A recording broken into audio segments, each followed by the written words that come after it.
دیکھیں جتنا بھی کہیں لیکن چائنیز کو ہم کبھی اپنا نہیں کہہ سکتے. ایک تو شکل و صورت، پھر زبان. اس کے برعکس انڈیا کے لوگ، پاکستان کے لوگ جب اکٹھے ہوتے ہیں تو آپ کو پتہ ہی نہیں چلتا کہ کون بارڈر کی اس طرف کا ہے یا اس طرف کا ہے.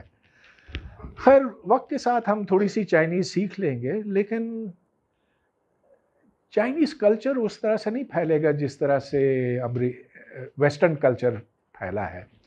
اس کی وجہ یہ ہے کہ چائنا میں وہ شخصی آزادی نہیں ہے جو آپ کو ویسٹ میں ملتی ہے. آپ ویسٹ کو برا کہیں بے شک، لیکن وہاں آپ جو لباس پہننا چاہیں آپ پہن سکتے ہیں، جو زبان بولنا چاہیں بول سکتے ہیں. ادھر جو ہمارے مسلمان اسی لیے وہاں جانا پسند کرتے ہیں کہ ادھر وہ اپنی مسجدوں میں جا سکتے ہیں، جو سکھ ہیں وہ گردواروں میں جاتے ہیں. اگر آپ ٹورانٹو کسی دن جائیں تو آپ کو پتہ چلے گا کہ ایسے لگتا کہ آپ پاکستان میں یا انڈیا میں ہیں یا اینی ملک ایکسیپٹ کینیڈا. ہمارا ذریعہ تعلیم انگلش ہے یا اردو ہے؟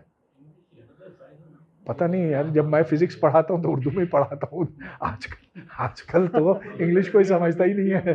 وہ پہلے 50 سال پہلے جب میں پڑھاتا تھا نا قائد اعظم یونیورسٹی 47 سال پہلے، تو اس وقت ہم پر یہ لازم تھا کہ ہم انگریزی میں لیکچر دیں. آہستہ آہستہ آہستہ 4 دہائیوں میں جتنا فرق آیا ہے نا، اب تو میں کہوں گا کہ شاید ہی آپ کو کوئی ٹیچر ملے گا قائد اعظم یونیورسٹی میں جو انگلش میں پورا لیکچر دے سکتا. پہلے سبھی لیکچر دیتے تھے انگلش میں. تو اب میں کہوں گا ذریعہ تعلیم تو اردو ہے. انڈیا میں ذریعہ تعلیم 90% انگلش ہے، 10% وہ مقامی زبانیں ہیں. مگر سر ان کے دفتروں میں تو ہندی میں سب کچھ ہوتا ہے، اور دیکھیے ان کا پرائم منسٹر سے لے کے تمام لوگ جو باہر جب بھی جاتے ہیں تو وہ ہندی میں ہی بات کرتے ہیں. یہ نئی چیز ہے، یہ بالکل نئی چیز ہے. پہلے انگلش میں ہوتا تھا، مودی کے آنے کے بعد وہ ہندی کی طرف لے گیا. تو یہ جو نیشنلزم ہے وہ زبان کو بھی تبدیل کرتا. یس آپ جی لاسٹ سوال کریں گے ڈاکٹر صاحب سے. پاکستان میں جو نصاب ہے جماعت اول سے لکھا ہوتا ہے اسلامیات لازمی، اسی طرح مختلف جماعتوں میں جاتے ہوئے اسلامیات لازمی کا مضمون ہوتا ہے. ڈاکٹر صاحب آپ کیا سمجھتے ہیں کہ سائنس کو بھی اسی طرح لازم قرار دیا جائے؟ ایک تو یہ سوال ہے. دوسرا سوال یہ ہے کہ پاکستان کے تعلیمی نظام میں آپ نے ڈسکس کیا کہ بہت ساری خرابیاں ہیں.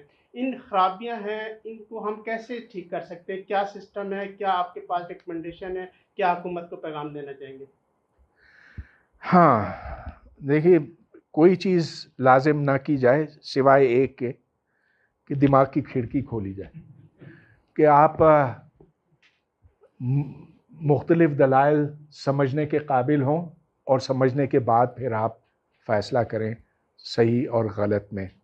جہاں تک سائنس کا تعلق ہے، اس کے بغیر تو آپ دنیا کو کم ہی سمجھ سکتے ہیں. آخر جو ہم سورج، چاند، زمین، اس کی گردش کے بارے میں پڑھتے ہیں، یہ ہے نا سائنس. یہ سائنس کا ایک کمال ہے کہ ہم نے یہ جان لیا کہ سورج بیچ میں ہے، زمین اس کے.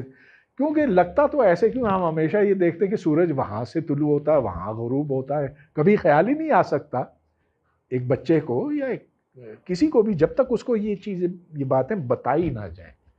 تو ہاں سائنس ضروری اگر آپ دنیا کو سمجھنا چاہتے ہیں، اس کے بغیر تو کوئی چارہ ہے ہی نہیں. ڈاکٹر رؤف صاحب اچھا میرا ایک سوال یہ کہ تقابلی جائزہ ہے سائنس کے حوالے سے. اگر ہم دو کلچرز کو کمپیئر کریں، ایک ایران کو اور ایک سعودیہ کو، بہت are orthodox. Iran and India, Saudia, ہاں دو ممالک ہیں، دونوں میں آرتھوڈاکس تھاٹس پریویل کرتے ہیں. اچھا اب اگر ہم کریں تو ہمیں سائنس کی جھلک پھر بھی ایران میں ویزیبل ویزیبل سے مراد ہے کہ میں یہ نہیں کہتا ہوں کہ وہ کمپیٹیبل ہے، کمپیریبل ہے ادر ایڈوانسمنٹ یا اس کے، لیکن ویزیبل. تو اس کے کیا یہ ریزن ہے کہ جو ان کا پریویس کلچر تھا جو کہ تھاؤزنڈس آف ایئر سے ریویل کرتا ہے، جیسا کہ آپ نے چائنیز کا دکھا ہے، تو آپ اس کو اس فیکٹر کے ساتھ کرتے ہیں یا ان کے ساتھ کوئی اور فیکٹرز ہیں جو کہ ایک تو یہ سوال ہے. اچھا برین ڈرینیج کا کتنا افیکٹ ہوتا ہے آپ کے خیال میں؟ کیا یہ وہاں جو جتنے بھی لوگ مائگریٹ کرتے ہیں ایڈوانس کنٹری میں جہاں موسٹلی چائنیز کا بھی ہے, انڈیا بھی ہے, پاکستان بھی ہے, سارے ممالک کا, وہ موٹیویشن کیا سائنس کی وہ ہے, سائنس کی سروس کرنا ہے یا کیوریوسٹی ہے یا پھر اکنامیکل فیکٹر ہے اس کو جو برین ڈرینیج کا ہے؟ جی ڈاکٹر صاحب ٹھیک. ہاں, بہت آپ نے صحیح کہا کہ ایران اور سعودی عرب میں بہت فرق ہے.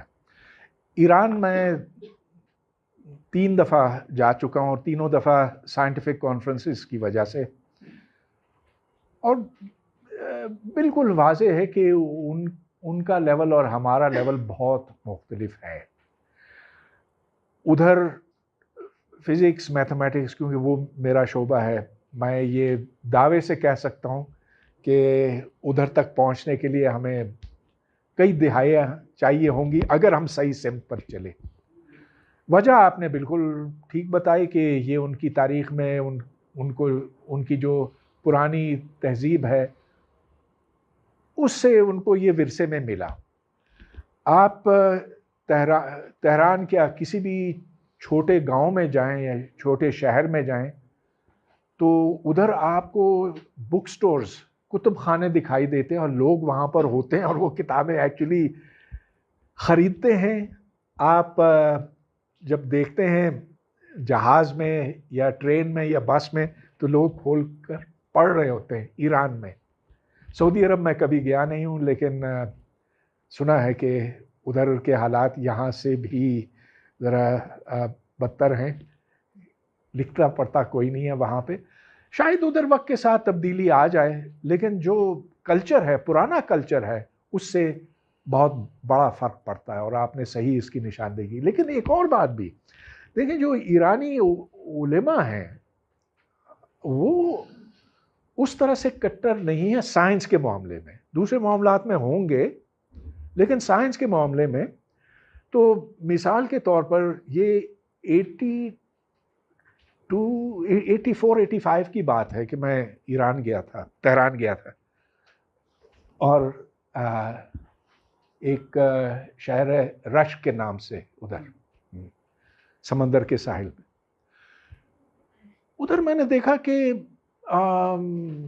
یہ بک سٹورز ہیں اور پھر کچھ وہاں ہمارے کولیگز ہیں ایرانی, ان کے ساتھ بات ہوئی. میں نے کہا کہ مجھے ادھر اسکول کی کتابیں تو دکھاؤ کہ بچوں کو کیا پڑھایا جاتا ہے.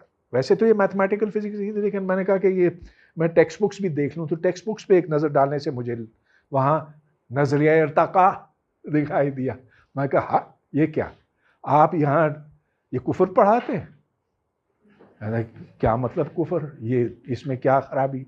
تو میں نے کہا کہ باقی اسلامی دنیا میں تو نظریہ ارتقاء آپ نہیں پڑھا سکتے, آپ کیسے پڑھاتے ہیں؟ میں نے کہا کہ اس پر ہماری تھوڑی سی بحث ہوئی تھی 2 عالموں کے بیچ میں. ایک نام یاد کرنے کی کوشش کر رہا ہوں, ان کا نام تھا آیت اللہ طباطبائی, اور دوسرے تھے یہ امام خمینی کے وہ سپورٹر تھے. لیکن جب امام خمینی نے یہ کہا کہ کوئی اسلامی ریاضی نہیں ہوتی, کوئی اسلامی سائنس نہیں ہوتی, یہ نظریہ ارتقاء ٹھیک ہے, یہ اسلام کے مطابق ہے, یہ تو جلال الدین رومی نے پہلے سے بیان کر لیا ہوا تھا. اس کے بعد وہ بحث ہی ختم ہو گئی. تو they actually teach Darwinian evolution in Iran, Pakistan میں نہیں. نتیجہ یہ کہ وہاں سٹیم سیل ریسرچ ہوتی ہے, کہیں اور شاید نہ ہوتی ہو, ہم تو اس قابل بھی نہیں ہیں. تو یس. اچھا, دوسرا سوال آپ کا یہ تھا کہ کیا یہ برین ڈرین کو کس نظر سے دیکھا جائے. پاکستان کو تو بہت نقصان ہوا ہے, اور وہ اس لیے کہ ہمارے جو اچھے قابل یہاں اسٹوڈنٹس ہیں, پروفیسرز ہیں, جو جتنا قابل ہوتا ہے اس کو وہ مقام ملتا ہے باہر کی دنیا میں. وہ یہاں کے حالات دیکھتا ہے اور کہتا ہے کہ میں یہاں کے کیوں پھنسوں, کیونکہ ادھر جو ہماری یونیورسٹیوں کا سٹرکچر ہے, جو ہمارے انسٹیٹیوشنز کا سٹرکچر ہے, اس میں